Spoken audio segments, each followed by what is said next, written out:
مانا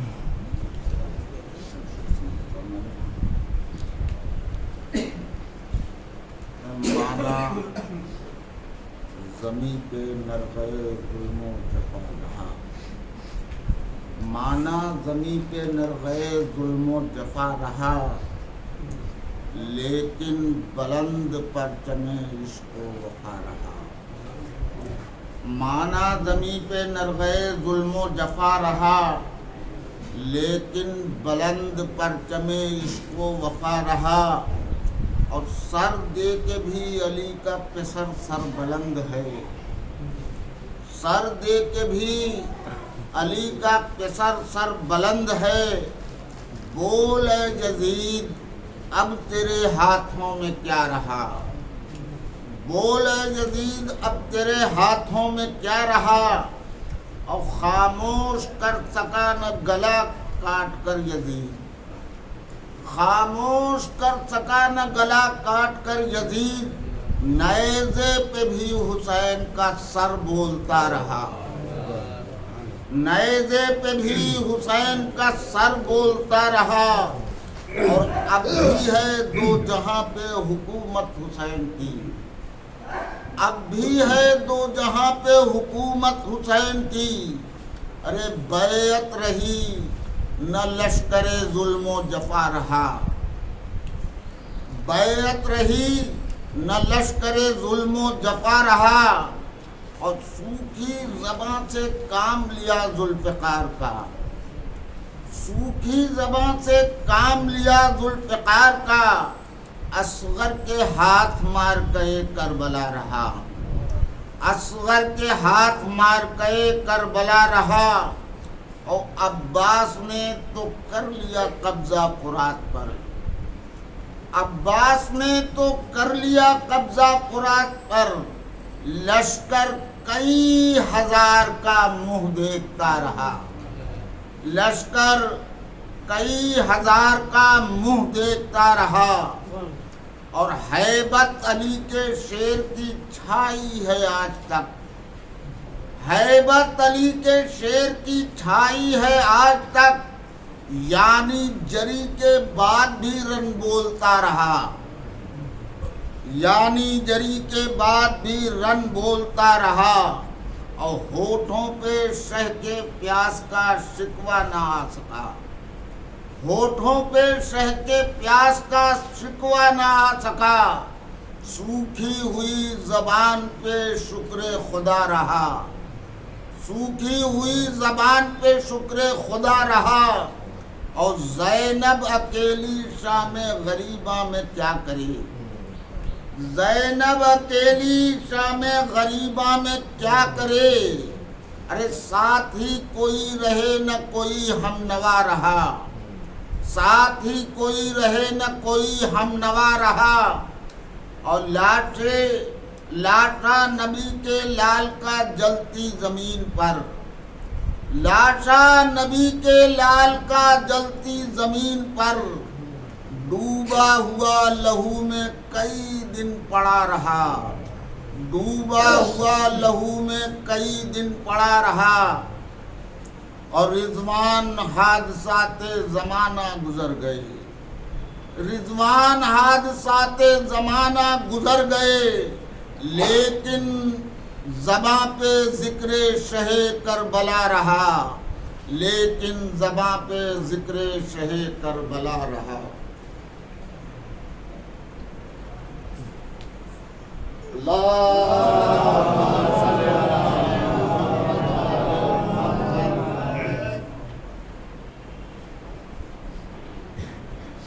رحم اللہ من قرأ الفاتحہ۔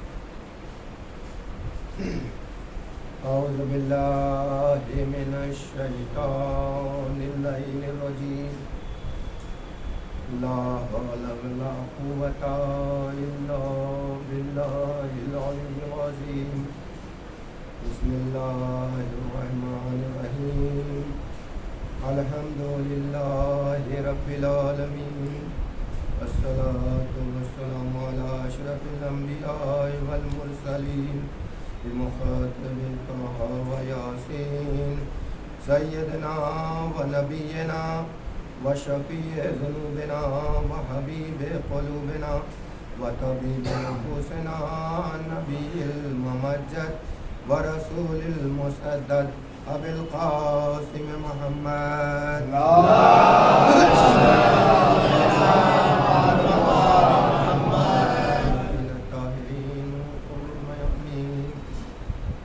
قال رسول الله صلى الله عليه وآله وسلم بسم الله الرحمن الرحيم طلب العلم فریضۃ علی کل مسلم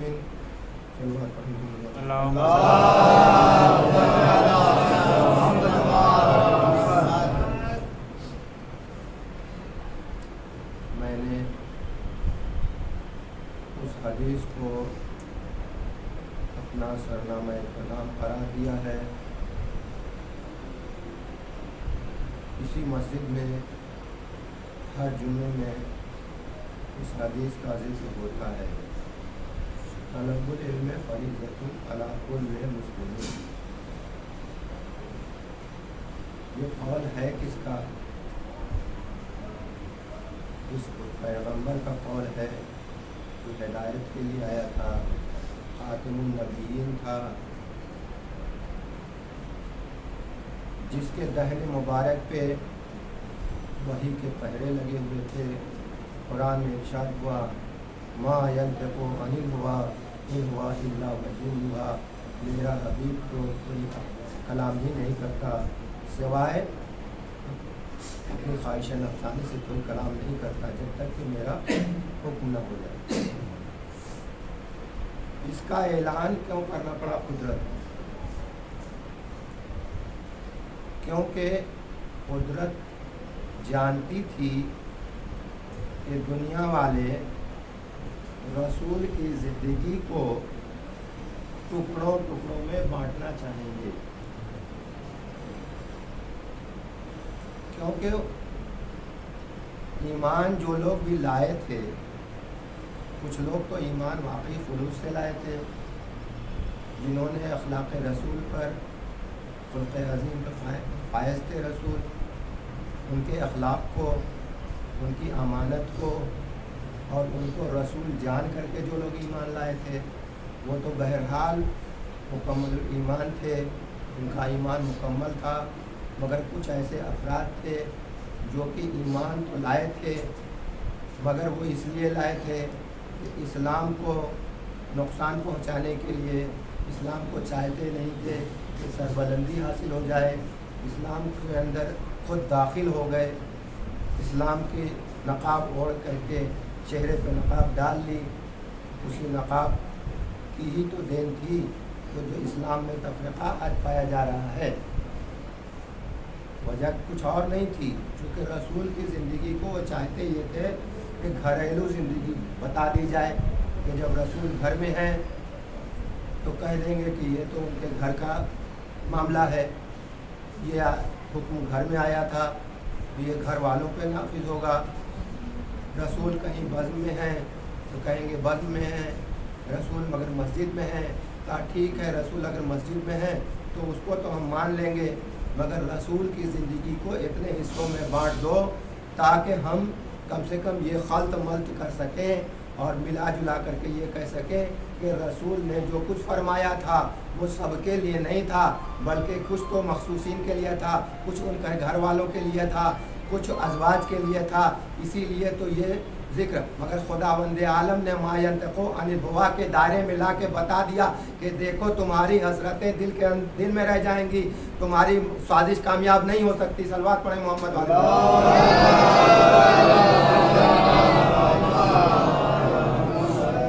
اس لیے رسول نے ارشاد فرمایا طلب العلم فریضۃ علی کل مسلم.